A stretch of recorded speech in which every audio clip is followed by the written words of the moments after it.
অর্থনৈতিক পরিবর্তন আমাদের করা দরকার, সংস্কার করা দরকার। অর্থ সঙ্গে সম্পৃক্ত নন এমন ব্যক্তি কি এখানে আছেন যে ইনকাম করেন না? মুসা আলাইহিস সালামের মান্না সালো আপনার বাড়িতে আসতেছে, এমন ব্যক্তি এখানে কেউই নাই। প্রত্যেকেই আয়ও করতে হয়, ব্যয়ও করতে হয়। রাসূল সাল্লাল্লাহু আলাইহি ওয়াসাল্লাম বলতেছেন কিয়ামতের দিন 5টা প্রশ্ন করা হবে। এর আগে বনু আদম পা আগাতেও পারবে না, পিছাতেও পারবে না। এর একটি প্রশ্ন হলো তুমি উপার্জন করেছো কিভাবে এবং এটা ব্যয় করেছো কোনভাবে। দুটা প্রশ্নই আল্লাহ করবেন। উপার্জন সহি হলে হবে না, ব্যয়টাও সহি সঠিক হতে হবে। আল্লাহ তাআলা এই মর্মে বলেন সূরা বাকারা অধ্যায় 2 আয়াত 168, ইয়া আইয়ুহান নাস, হে মানুষেরা,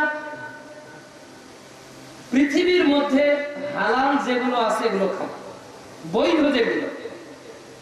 এরপর ওয়ালা তাত্তাবিউ খুতুওয়াতিশ শাইতান, আর শয়তান যে পথে চলে এই পদঙ্ক অনুসরণ করো না। অর্থাৎ আল্লাহর দেওয়া রিজিক খেতে গিয়ে শয়তানের প্ররোচনায় পড়ে ভুল রিজিক ভক্ষণ করো না। 2 সূরা বাকারা অধ্যায় 2 আয়াত 172, আল্লাহ বলছে ইয়া আইয়ুহাল্লাযীনা আমানু, হে ঈমানদার বান্দাগণ, এই পৃথিবীতে বৈধ যে খাবারগুলো আছে এগুলো খাও, বৈধ যে খাবারগুলো আছে এগুলো খাও। অশকুরুলিল্লাহ, আর খাদ্য খেয়ে অহংকারী হইও না। অশকুরুলিল্লাহ, আল্লাহর কৃতজ্ঞতা আদায় করো যদি তোমরা তার বান্দা হয়ে থাকো। এটা আল্লাহ বলছেন। 2 নম্বর কাদেরকে বললেন? ঈমানদারদেরকে। প্রথম ভাষা আল্লাহ কি বলেছে? ইয়া আইয়ুহান নাস, সব মানুষের জন্য বলেছে। দ্বিতীয় আল্লাহ ক্যাটাগরি কি ব্যবহার করলেন ওখান থেকে বাছাই করলেন কাদের? ঈমানদারদের। ইয়া আইয়ুহাল্লাযীনা আমানু, হে ঈমানদাররা, তোমরা জমিনে বৈধ যেগুলো আছে এগুলো। এবার 3 নম্বর ক্যাটাগরি, ইয়া আইয়ুহার রাসূল কুলু মিনাত তাইয়্যিবাত ওয়া'মালুস সালিহাত, সূরা মুমিনুন অধ্যায় 23 আয়াত 51। আল্লাহ এবার রাসূলদেরকে বললেন, হে রাসূলরা, তোমরা হালাল খাবার খাও আর সঠিক আমল করো, আমলে সালেহ করো। তাহলে বৈধ বা হালাল খাবারের জন্য আল্লাহ পৃথিবীবাসীকে কয়টা ভাগে ভাগ করেছে? আর কোন আমলের ক্ষেত্রে এইভাবে আল্লাহর কোনো আদেশ নেই। একটা মানুষের জন্য, একটা ঈমানদারদের জন্য, একটা নবীদের জন্য একই কথা। একবার মানুষের জন্য আল্লাহ বলেছে, একবার ঈমানদারদের জন্য আবার বলেছে, আর একবার এক্সট্রা ভাবে নবীদের জন্য বলেছে। তাহলে অর্থনৈতিক উপার্জন, খাদ্য সংক্রান্ত বিষয়টা কত গুরুত্বপূর্ণ।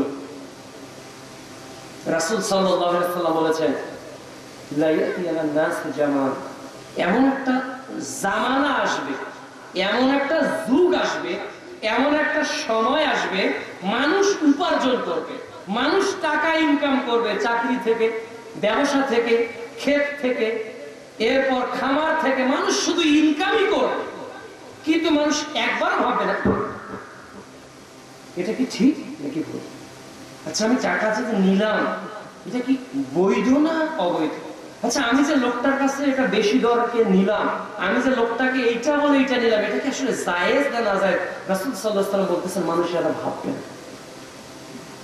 আজকে প্রত্যেকটা গ্রামে যদি 100 জন চাকরিজীবী থাকে, যদি 200 জন কৃষক থাকে, যদি দোকানদার 20টা থাকে, কেউই ভাবতেছে না যে আমি যেটা কামাই করতেছি এর মধ্যে ভুল আছে কিনা। একটু 19-20 হলে ও দাফনের কাপড়টা ডান দিক থেকে দেন, না না না এই পাশ থেকে তার এই দিকে ডান হচ্ছে, না ওই দিক থেকে ডান হচ্ছে, আগে এইটা মোড়ান, না আগে ওইটা মোড়ান। কত প্রশ্ন আমাদের, এক কাপড় নিয়ে 12টা প্রশ্ন। শাহাদাত আঙ্গুল দ্বারা ইশারা করব, দেখেন তো এখানে আঙ্গুল দিব না এখানে দিব না মুষ্টি বল, প্রশ্ন করি কিনা। মিশকাতুল মাসাবি 3টাই এসেছে, সহিহ মুসলিমে এসেছে, মিশকাতুল মাসাবিতে একটা এসেছে 305, 6, 7, সহিহ মুসলিমে 1195, 96, 97, 1200 এটা এসেছে। কিন্তু আমরা আরো তদন্ত করি যে কোনটা ঠিক, একটা এইটা বলে একটা এইটা, আমরা তদন্ত করার চেষ্টা করি। এরপর আমরা কোনতে রাতে বা পড়বো এটা কি সামি আল্লাহু লিমান হামিদা বলার আগে নাকি পরে, সহিহ হাদিসের পরে কোনটা করব, কোনটা রাসূলের আমল, কোনটা সাহাবীদের আমল, কত চিন্তা চেতনা আমাদের আছে না নাই? আছে। পায়ে পা মেলাচ্ছি, কি নিয়ে আঙ্গুল মেলাবো নাকি গোড়ালের সঙ্গে মেলাবো, কাঁধে কাঁধ মেলাবো, কতটুকু ডিস্টেন্স, তাহলে প্রত্যেকটা বিষয়কে আমরা কত গুরুত্ব দিচ্ছি। অথচ এই ইবাদত গুলোর কোনো গুরুত্বই থাকবে না আল্লাহর কাছে যদি ওই ইবাদতকৃত দেহটা হালাল দিয়ে পরিপুষ্ট না। অথচ এই হালাল জীবিকা সম্পর্কে আমি তো দীর্ঘদিন প্রায় 5-6 বছর থেকে মাহফিল করতেছি, আমাকে কেউ রিজিক বিষয়ে প্রশ্ন করলো না, ভাই আমি আর্মি চাকরি 10 লাখ টাকা দিয়ে নিয়েছি, এটা কি হালাল? ভাই আমি শ্বশুরের কাছে মোটরসাইকেলটা নিয়েছি, এটা কি হালাল? ভাই আমি যে ব্যাংকে চাকরি করতেছি, এটা কি হালাল? ভাই আমার যে বোনকে বাবা মারা যাওয়ার পর এখনো জমির ভাগ দেয়নি, ভাই এটা কি হালাল? ভাই গাছে ফুল ধরেনি, ফুল একটু একটু ধরেছে, এর আগে গাছ বিক্রি করেছে, এটা কি হালাল? ভাই জমি বন্ধক রেখে টাকা নিয়েছে, ভাই এটা কি হালাল? এই হাজার হাজার অর্থনৈতিক প্রশ্ন কিন্তু জনগণ করে না। আসল যেটা রূহ, ইবাদতের রূহ হলো হালাল উপার্জন। ইবাদতের রূহ কি? হালাল উপার্জন। ইন্নাল্লাহা তাইয়্যিব লা ইয়াকবালু ইল্লা তাইয়্যিব। এই হাদিসটা আমরা মুখস্থ করতে পারবো না?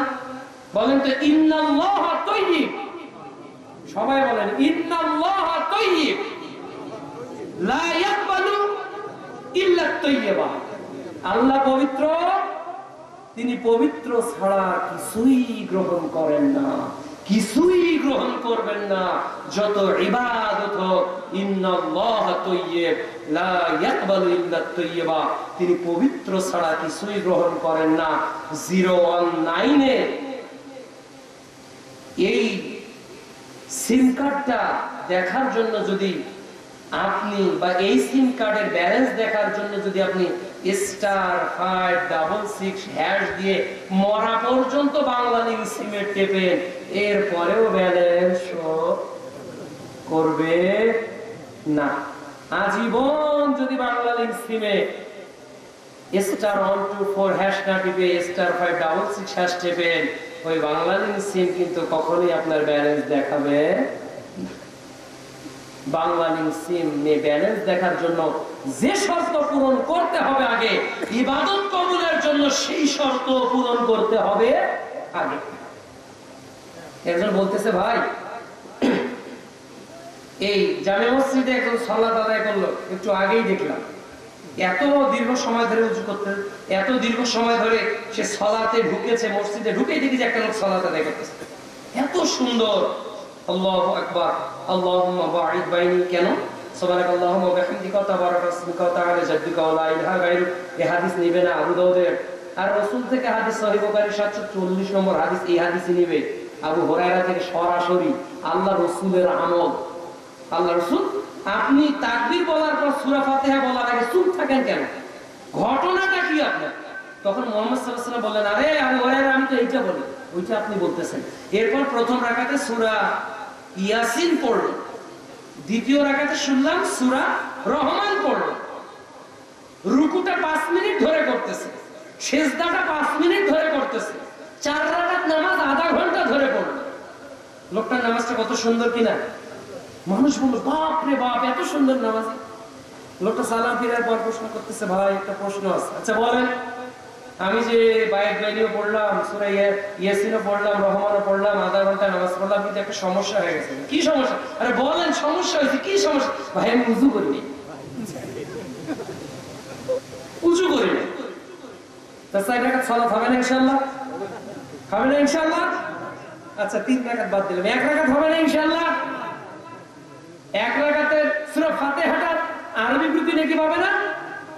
আপনি বলবেন না, সালাতের তাকবীর থেকে সালাম পর্যন্ত যা ইবাদত করেছে একটাও নেই, শুধুমাত্র উযুর শর্তটা পূরণ না করার জন্য। এক উযু করেনি, ওটার প্রভাব সালাতে পড়েছে। কেন? শর্ত দিয়েছে যে সালাত হবে না উযু ছাড়া। এটা যেমন হাদিসের বাক্য, আল্লাহ রাসূলের এটা বাক্য যে হালাল ছাড়াও আল্লাহ ইবাদত কবুল করবেন না। তো যেই দিন আল্লাহ হালাল ছাড়া ইবাদত, হারাম দিয়ে যদি আল্লাহ ইবাদত কবুল করেন, তাহলে উযুবিহীন সালাতও হয়ে যাবে। উযুবিহীন সালাত কবুল যেমন সম্ভব নয়, হারাম খাদ্য দিয়ে ইবাদত কবুল সম্ভব নয়। একজন সাহাবী সফরে গেছেন, একজন ব্যক্তি সফরে, আল্লাহ রাসূল সাল্লাল্লাহু আলাইহি ওয়াসাল্লাম বলেন একজন ব্যক্তি সফরে গেছেন। সহিহ মুসলিম মিশকাত ক্রয় বিক্রয় অধ্যায় 2760-61, যে তার মাথার চুলগুলো খুশকো খুশকো, জামাতে ময়লা লেগে আছে, ওই লোকটা বলতেছে ইয়া রব্বি ইয়া রব্বি, অথচ তার খাদ্য হারাম, পোশাক হারাম, তার দোয়া কিভাবে কবুল হবে? তার দোয়া কবুল হবে না। হালাল উপার্জন আগে, বৈধ রিজিক আগে লাগবে, আগে অর্থনীতি পরিবর্তন করতে হবে আপনার। অবশ্যই ব্যাংকের এই লেনদেন যে ডিপিএস আপনার রয়েছে এটা ভেঙে ফেলতে হবে। ব্যাংকে আপনি রিটায়ার্ড পারসন, সরকার 50 লক্ষ টাকা দিয়েছে, ওটা তুলে ব্যাংকে রেখে প্রতি মাসে 50 লক্ষ টাকার লাখ প্রতি 1000-50,000 টাকা আপনার বাড়িতে নিয়ে আসে, গোটা দেহ হারাম, গোটা দেহ হারাম আপনার। সুদী ব্যাংকে চাকরি করছেন, কৃষি ব্যাংকে, সোনালী ব্যাংকে, রূপালী ব্যাংকে, পূবালী ব্যাংকে, জনতা ব্যাংকে, এরপর গ্রামীণ ব্যাংকে, আশাতে, যত প্রকার এই ব্যাংকগুলো রয়েছে, সব ব্যাংকে চাকরি করা তো দূরের কথা, ওই ব্যাংকে যদি আপনাকে নাইট গার্ডও রাখে, ওই নাইট গার্ডের চাকরিও আপনার জন্য হারাম। চাকরি করা তো অনেক দূরের কথা, আপনি ব্যাংকে চাকরি করার জন্য যে অ্যাপ্লিকেশন করেছেন আর মানি অর্ডারে 500 টাকা পেমেন্ট দিয়েছেন, ওই 500 টাকার জবাব না দেওয়া পর্যন্ত বিচারের মাঠে আপনি লড়তে পারবেন না। কেন আপনি ব্যাংকে চাকরি করার জন্য রসিদ লিখলেন? কেন A4 সাইজের একটা পাতা নষ্ট করলেন? কেন 5 টাকার একটা কলমের সাইরেন আর কালি নষ্ট করলেন? কেন ওটার জন্য 2 টাকার একটা খাম ব্যবহার করলেন? কেন ওর জন্য পোস্ট অফিসের একটা পোস্ট অর্ডার লাগলো? কেন ওইটার জন্য আপনি মোটরসাইকেল 2 মাইল চালিয়ে ওটা পোস্ট অফিসে দিলেন? কেন ওটা ব্যাংক ড্রাফট করে ডাক অফিসের মাধ্যমে পাঠালেন? যত টাকা খরচ হয়েছে ব্যাংকের চাকরিতে দরখাস্ত করতে, এমনকি ওই নিয়াতে যদি চাকরির 5 টাকার পত্রিকাও কেনেন, ওই 5 টাকার হিসাবও আল্লাহর কাছে না দেওয়া পর্যন্ত পা আগাতেও পারবেন না, পিছাতেও পারবেন না। ব্যাংকের চাকরি করা তো অনেক দূরের কথা, মানে মাধ্যম মুক্তা সিলেট টান অনেক দূরের কথা, 4 আলিটা নড়ছে বড় বড় টান অনেক দূরের কথা, ওটা সম্ভব নয়, ওটা সম্ভবই নয়। অবশ্যই আপনাকে পরিবর্তন হতে হবে, অবশ্যই পরিবর্তন হতে হবে। বারবার বলেছি, বাবা মারা গেছে তো জমি বন্টন, মিরাজ বন্টন, যদি জমি খেতে থাকে, পেকে গেছে, এখন বোনের সঙ্গে পরামর্শ করতে হবে। ধান পেকে গেছে, এখন ধানের কি করবো বোন বলো তুমি? আপনি ধান আপনার বাড়িতে তুলতে একা পারবেন না, জমি দ্বিতীয়বার চাষ আপনি একা দিতে পারবেন না, জমির মালিক এখন আপনি নন, এই জমির মালিকের ভাগ আপনার বোনেরও রয়েছে। আপনি একা কত বছর ভোগ করে আছেন, এই কথা একাধিকবার আমি বলেছি। আপনার শ্বশুরের কাছ থেকে আপনি মোটরসাইকেলটা নিয়েছেন, মনে নেই? কেন নিলেন? আপনার শ্বশুর এত বাংলাদেশে মাদ্রাসা হচ্ছে, 5,000 টাকা কখনো দান করে না, আর আপনাকে 2.5 লক্ষ 3 লক্ষ টাকার একটা গাড়ি কিনে দিল। এত বোকা আমাদেরকে পেয়েছে। সম্মানিত উপস্থিতি, আপনার উপার্জনকে অবশ্যই হালাল করার চেষ্টা করতে হবে, যে কোনো মূল্যে। সাহাবীরা শুনেছে আবু বকর রাদিয়াল্লাহু তাআলা খেলাফত আমল, তিনি এত ক্ষুধার্ত, একজন সাহাবী এসে খাবার দিয়েছে, আবু বকর রাদিয়াল্লাহু তাআলা খাবারটা খেয়ে ফেলেছে।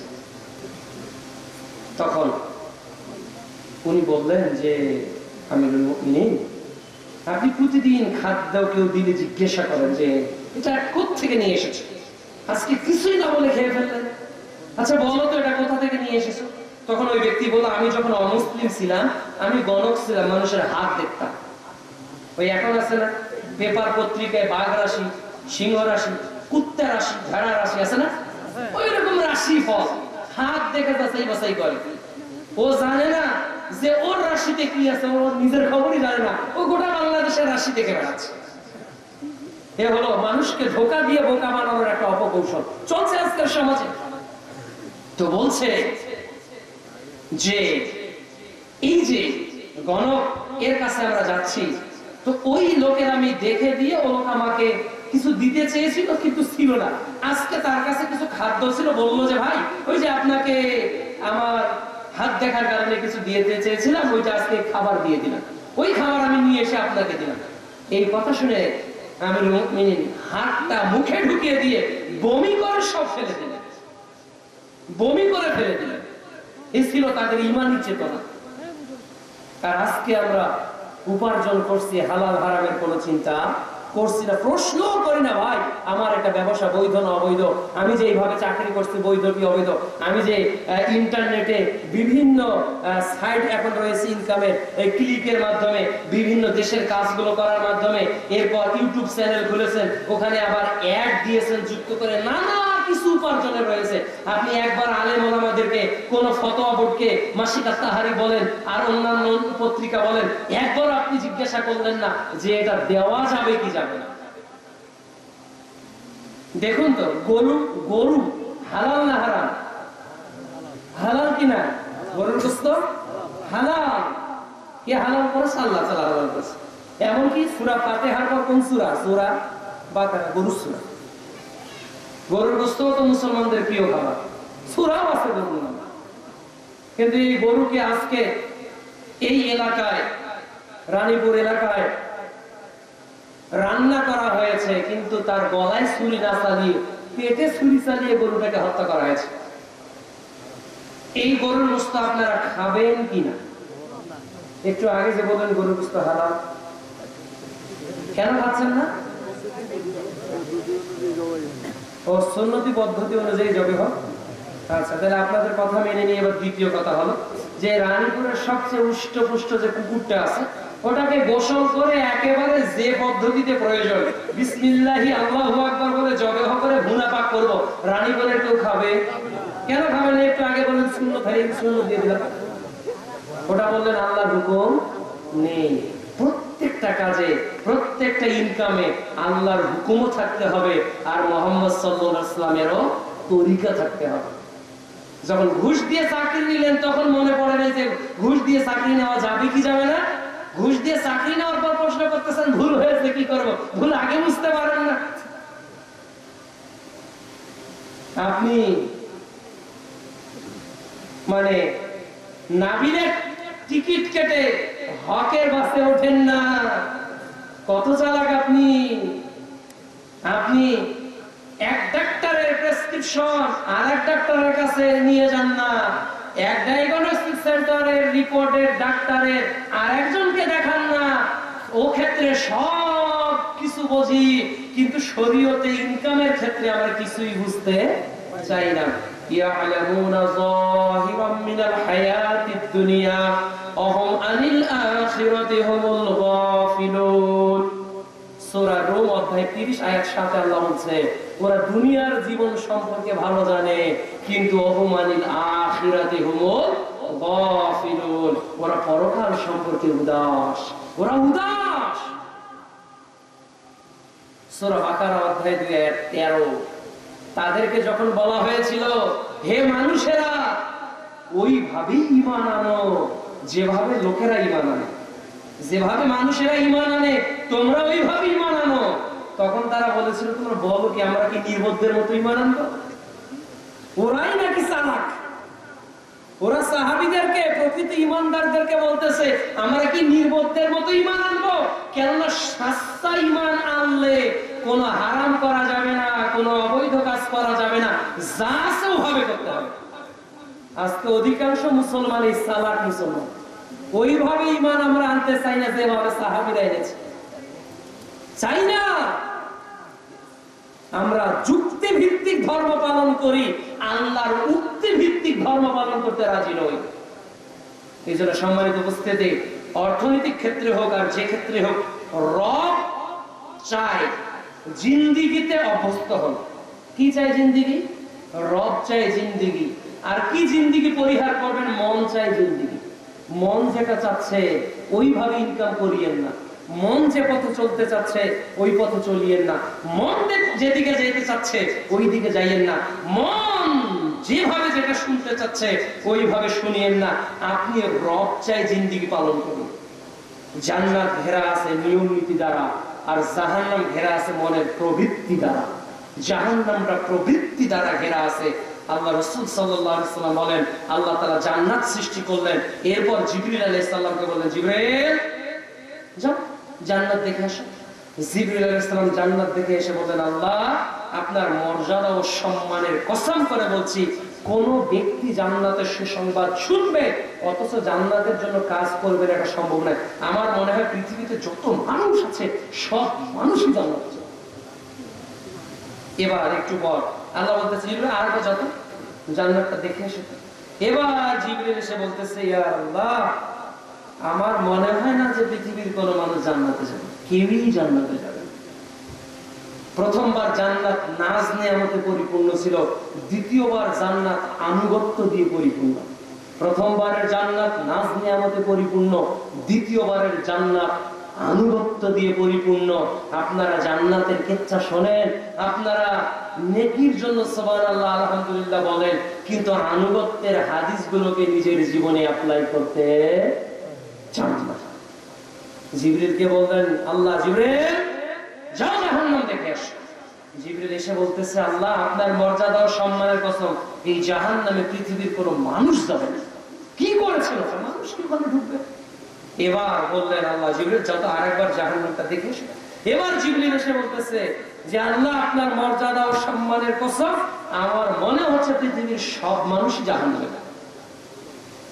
এক, প্রথমবারের জাহান্নাম আযাব দিয়ে পরিপূর্ণ, প্রথমবারের জাহান্নাম শাস্তি দিয়ে পরিপূর্ণ, দ্বিতীয়বারের জাহান্নাম কর্মফল দিয়ে পরিপূর্ণ। কি কি করলে মানুষ কোন শাস্তি পাবে? জেনাখোর, মদখোর, সুদখোর, ছোগলখারি, বেপরদায় চলা নারী, এরপর বিভিন্ন অপসংস্কৃতিতে মত্ত যখন সবকিছু জাহান্নামে লেখা আছে। এক, বিড়িখোর, দুই, জর্দাখোর, তিন, সিগারেট খোর। জাহান্নামে যখন এগুলো লেখা দিতেছে, লেখা দেখেনি তবে এইগুলোই দেখ বাড়তে দেখ।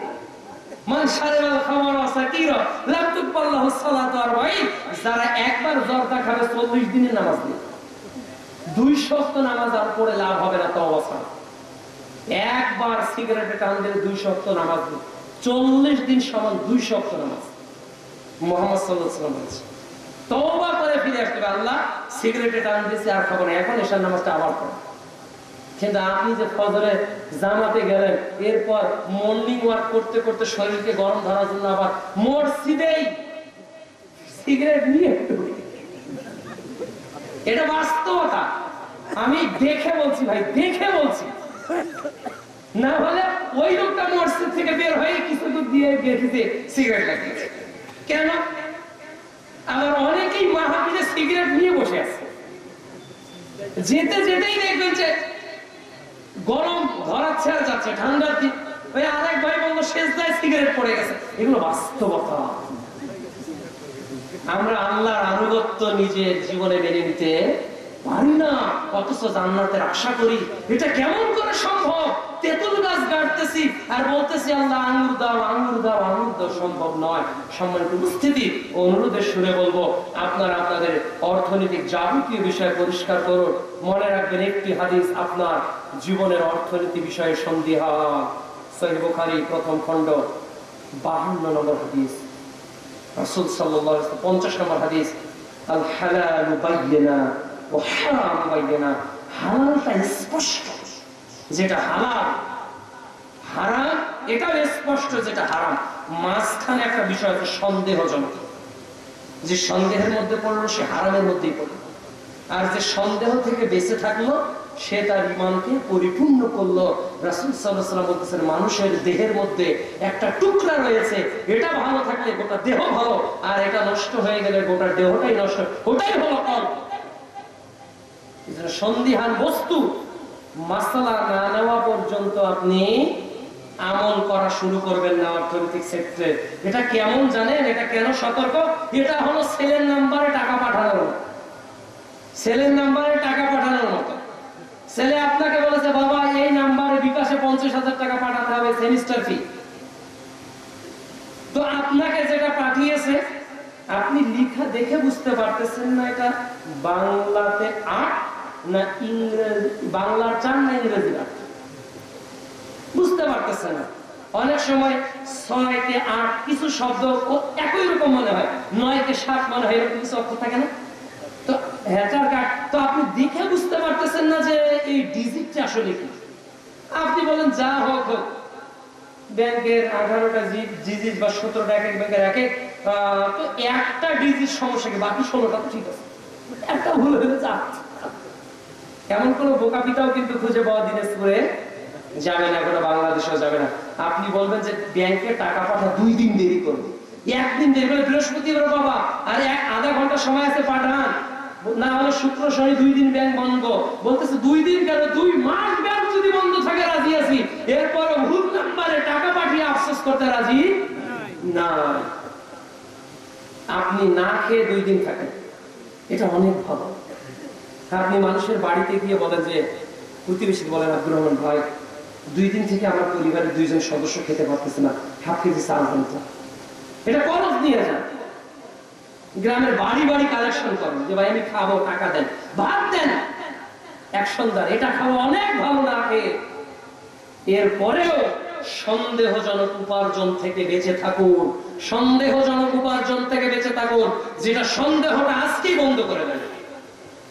শরীরে একটা প্রবলেম হয়েছে, আমাদের গ্রামে একটা বাচ্চা হার্ট ফুটো রোগ হয়েছে, হার্ট ফুটো না, বগুড়া নিয়ে গেছে, ওখানে কয়েকদিন ছিল, ওটাতেই নাকি 80-75 হাজার টাকা চলে গেছে।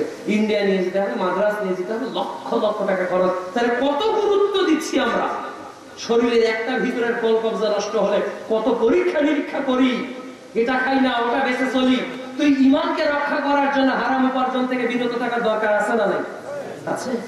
আল্লাহ যেন আমাদেরকে হারাম থেকে বেঁচে থাকার তৌফিক দান করেন, আল্লাহুম্মা আমিন।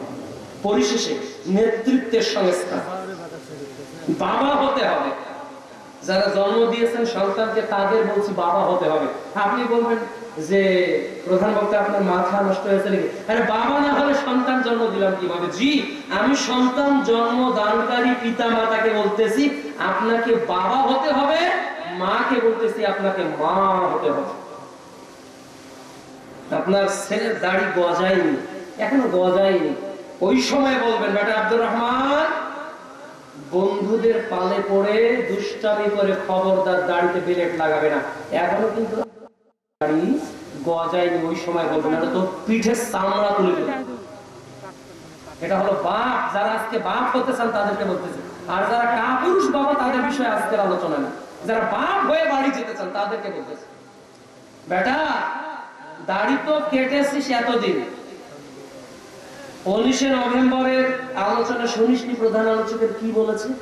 আমাকে বাপ যদি তুই মানিস, আজকে থেকে এই সেলুনে তোর ক্লিন শেভ করা বন্ধ, না হলে তোর ভাত আমি বন্ধ করবো। তুই যদি ওইটা বন্ধ না করিস, তোর ভাত আমি বন্ধ করবো। তুই রাসূলের দুশমন হয়ে আমার বাড়িতে কোনো একখানা খাবার পাবি না। আপনার মেয়েটাকে বলেন যে মা, স্কুল তো করোনাকালীন চালু হয়েছে, সামনে পরীক্ষা ডিসেম্বরে আছে, 3টা পরীক্ষা, ক্লাস না করলে নয় তো মা, 2 দিন ক্লাস যাইও না। বলতেছে না, পরীক্ষার নোটস লিখে দিবে। বলতেছে না মা তুমি যাইও না, তুমি থাকো। কেন বাবা? মা তোমার বোরকা নেই, আমি 2 দিন ভ্যান চালাবো দিনাজপুর শহরে, তো 2 দিনে 250, 500, 1000 টাকা হবে, ওইটা দিয়ে মা আমি বোরকা পরশু দিনে কিনবো, এর পরের দিন থেকে তুমি স্কুলে যাবে, এর আগে 2 দিন তোমার পড়া নষ্ট কেন? তোমার যদি 1 বছর গ্যাপ হয়ে যায় তাও আমি রাজি আছি, বেপরদায় তোমাকে বাড়ি ছেড়ে আমি ছেড়ে দিতে রাজি নই। এটা কোন কথা বলতেছি? এটা পিতার কথা, যারা বাবা হয়ে আজকে যেতে চান। যাদের সন্তান ইন্টার এখনো পড়তেছে, সার্টিফিকেট পায়নি, ইউনিভার্সিটিতে পড়েনি, রাত্রে শোয়ার আগে বলবেন আব্দুর রহমান, জি বাবা তোমার স্মার্টফোনটা দিয়ে দাও। সন্তানের কাছ থেকে স্মার্টফোনটা নিয়ে নেবেন, নিয়ে বলবেন যে কালকে তোমাকে আমি 800, 500, 700 টাকার একটা ফোন দিব, যতটুকু প্রয়োজন এতটুকু কথা বলবো। তোমার বই প্রয়োজন, রংপুরে বিশাল বড় পাবলিক লাইব্রেরি আছে, দিনাজপুরে আছে না বিশাল বড় পাবলিক লাইব্রেরি, কত বই।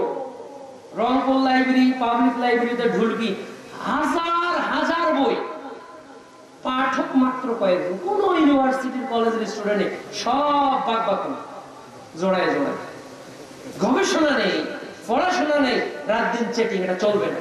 আজকে মোবাইলটা নিয়ে নিতে হবে।